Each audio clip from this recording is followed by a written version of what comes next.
They're telling you to never worry about the future. They're telling you to never worry about the torture.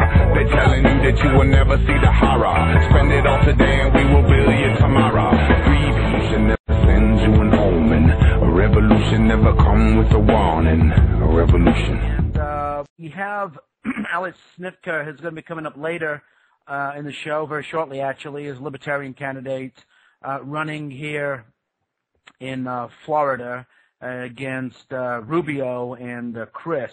He's running for the Senate. Hi, Alex. How are you? I'm doing very good. How are you doing this evening?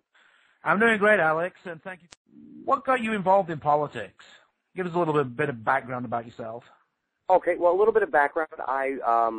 When I got out of high school, I went in the Marine Corps, and during that time frame when I was in the Marine Corps, I've always paid attention to politics because it was the politicians that were telling me where to go. So I definitely wanted to be involved, and I also understood that the rules that are made, whether it be on a state level or on a federal level, that there are people that make these rules, and that we should make sure that we elect at least what I thought at the time would be some of the proper people to make these rules. So I've always watched politics, but I would never say that I was a spectator and never a competitor within politics. I would go and vote like I thought I should. However, it wasn't something where I was helping a candidate during the primaries, or I was watching, thinking I was having an informed decision, and then making what I thought was the best decision up until about 2 years ago is when I think everything pretty much changed for me. Okay. And, what made you decide to run as a Libertarian candidate?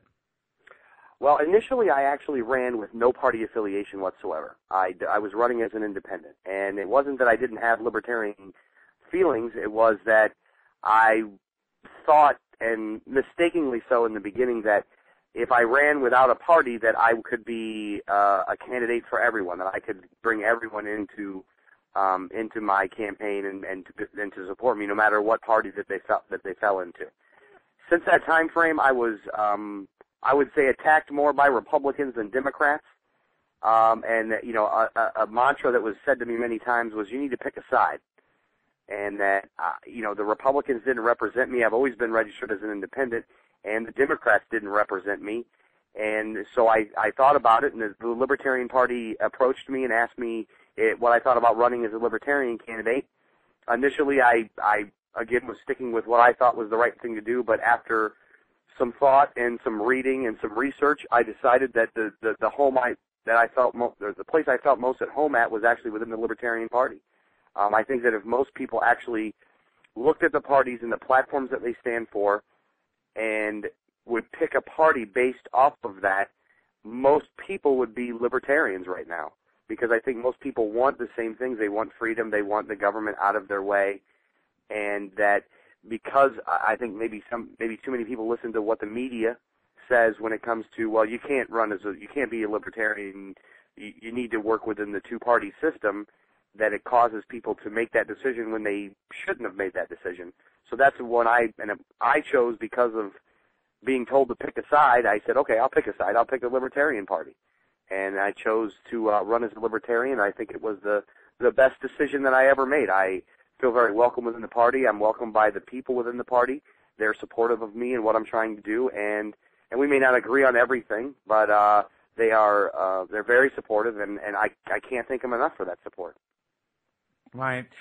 When I got into the show here tonight, I mentioned about the U.S. national debt clock, almost at $12.5 trillion, and now they're discussing borrowing another, 1 point something trillion that's going to take it over $14 trillion. What's your thoughts on that? First off, I'm shocked. I don't understand how they expect that this money's ever going to be paid back, and that to keep just, accumulating debt after debt after debt after debt is going to destroy the dollar. It is going to destroy the standard of living that Americans have, and it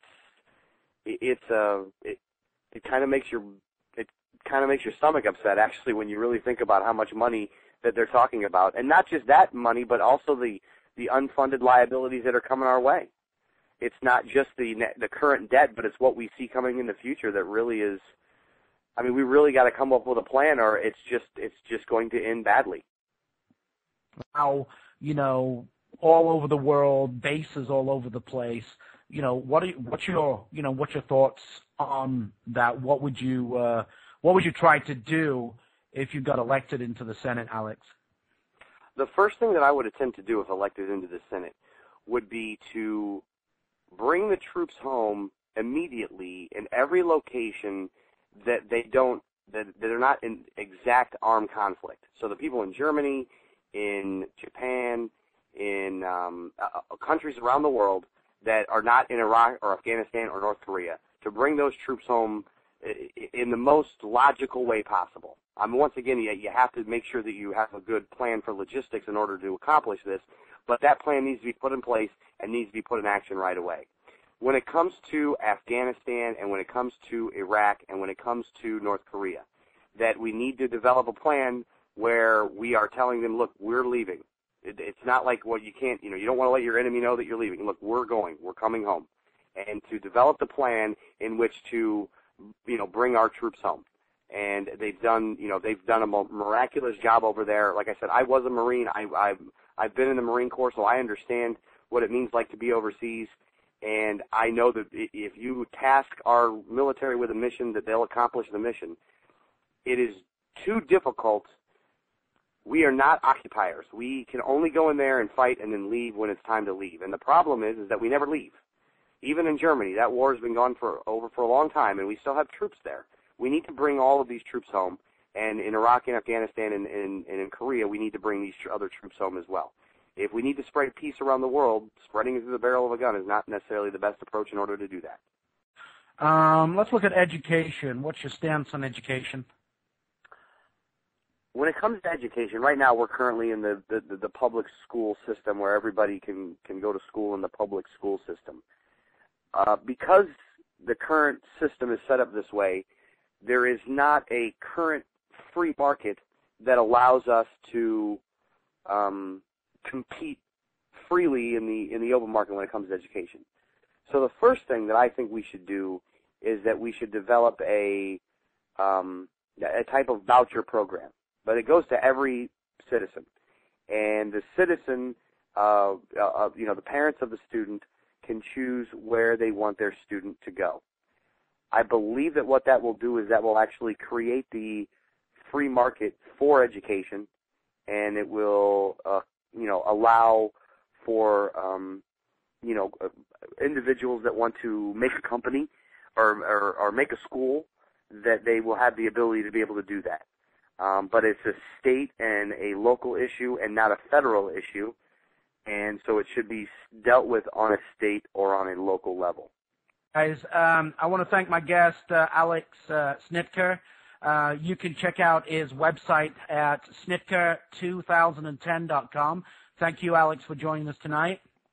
Thank you very much. I appreciate the opportunity.